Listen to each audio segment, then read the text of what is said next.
Good morning, everyone. I'm Laura Cunningham here with Phil Long for our Ask the Agronomist video series. And today we're going to discuss a popular age-old debate, calendar date versus soil. Yeah, it seems like every year it's the same discussion, but every year Mother Nature gives us a little different scenario. And I would say this year is no exception. So yeah, I mean, looking right now at the calendar date, you know, it's hard not to pay attention to that. We've well passed the insurance dates, you know, so things are kind of getting a little tense, you know, but we're still kind of sitting in some cool conditions. So that makes it tough. Typically we're cool and wet in the spring. This year it's more cool and dry in a lot of places. Even, you know, as I've traveled some of Latham country this spring, it seems like just limited moisture, which is good for planting in terms of getting tillage and field work prep done. But it makes it tough in terms of our thoughts on how going into the spring is going to be. So it's important to pay attention to that. We talked about how soil or moisture loss happens when we do tillage passes, so that's important too. We need to pay attention to that. But that weather outlook right now, you know, is extremely important, because really what the seed cares about, it doesn't care about what the air temperature is. It cares about what the soil temperature is right now. So it's important to keep both of those in our thought process when we're going into planting season. So that's a good segue to another question then. How does the interaction between soil temperature and moisture come into play with this decision? Yeah, that's a great question. And you know, this is interesting. I know the year of the drought in 2012, I was actually doing a lot of research back then, and looked at a lot of the soil temperature compared to air temperature. And believe it or not, in the summer, it's kind of reverse. In the spring, the air temperature is warmer than the soil. And in the summer, it kind of flip-flops. The soil temperature is actually warmer than the air temperature most of the time, which is kind of scary, especially if your rows aren't closed and things like that. That's why we talk about that for ideal yield situations. But yeah, so in the spring, typically we have wetter, cooler soils that take longer to warm up. And so you got to remember the two factors that are weighing in here. Heat, so what's the temperature of the air, and solar radiation is important. So if the sun's out there beaming down, that's a good thing.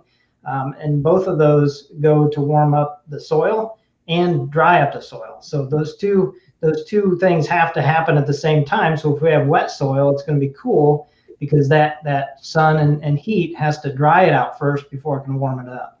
So the thing is, this year we have drier conditions, so most of that goes towards warming up the soil. So we can have warmer soil temperatures faster in a spring like this year, as long as the moisture is more limited.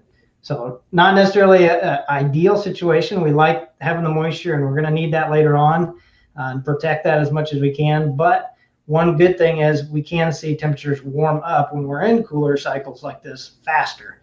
And obviously, if you've got sandy soil conditions, you know, a lot of our territory has beautiful black, you know, prairie soils, high organic matter. All those things buffer that temperature swing. So, you know, if you're going to go into a period where it's cooler, if you've got heavier soils, it's going to buffer that more. If you're in sandy soils, that temperature swing is going to be very high. It could go up really quick during the day and then dip way down at night. So if you're going into a situation where you're looking at 30s or 40s overnight, that sandy soil can make a much faster swing down and have repercussions on that germinating corn seed or soybean seed and so forth. So you got to remember that, you know, sometimes we think, oh, sandy, it's drier, let's go ahead and plant it.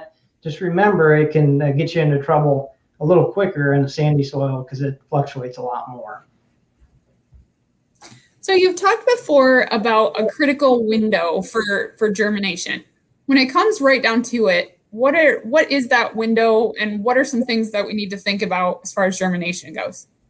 Yeah, it's a great question. That's something that we should think about every year as we come to this time. So, you know, I always think about the first 48 hours, the first 2 days essentially after you plant that seed. And I'm kind of focusing a little more on corn here, obviously. Soybean is kind of similar in terms of the germination process, but focusing on corn early season, that first 48 hours is really when it goes through that start of the germination process. So it's going to imbibe water, it's going to imbibe 30% of its weight in water, and it goes through that process. Once it gets through that initial phase, then it kind of goes through a slow phase where it's starting to grow, you know, pushing out the radicle first, and then the shoot later, and continuing on that cycle. So it's if we're going through a cooler soil temperature period in that second phase, which takes much longer, it's less of an impact in terms of the soybean or the corn seed potentially dying from cold temperatures than it would be early on. So if we had snow, let's say it snowed within the first 10 hours that you planted corn, and that snow melted and went down into the 2 inches where you had that corn seed, that's when you can have that first 48 hours when that seed is imbibing water. Then you can have the cells rupture, things burst, and that seed is essentially going to die. It's not going to have much of a chance to keep going. Whereas if it was later, if you planted, let it get through that period, it's already germinated. It doesn't look like much.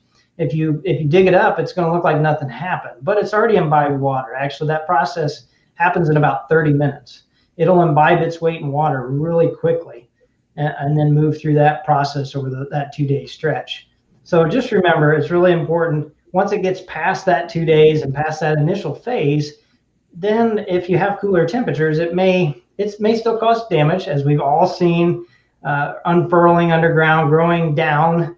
That's not normal. Corn shouldn't do that. It's confused. It's impacted by the cold temperatures. It's twisting and unfurling underground. That essentially, it's not always detrimental, although it definitely causes uneven emergence. But it's not necessarily going to cause the plant to die. The biggest thing with that you got to remember is it's kind of like us as humans. Whenever we get an injury or something or a cut, we're exposed.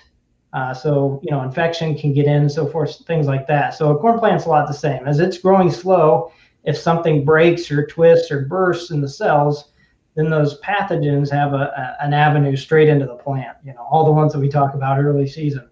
So those are the things you got to kind of watch out for when it's that cool, like we're looking at these temperatures through the month of April. It's tough, but that's the consideration. That first 48 hours really is critical. Okay. So are there any last thoughts that you'd like to leave with our viewers today as we wrap up? Sure. Yeah, I think and Bob and Lyle did a really great video here a couple weeks ago. Remembering, we talked in the beginning there about the moisture. That's a big consideration that should be on everybody's mind right now. Not only the temperature, but how much moisture is in there. Make sure we're planting into moisture. Seed to soil contact is extremely important, not seed to residue contact. We've seen that a time or two. That doesn't work the same. The seed requires really good contact with the soil to imbibe that water. So making sure you're planting into moisture is extremely important. And then that time that it takes for that corn seed to get out of the ground, I talk about that a lot too, that 105 roughly GDUs is greatly impacted by the soil temperature right now. Like I said, the corn doesn't care how warm the air temperature is.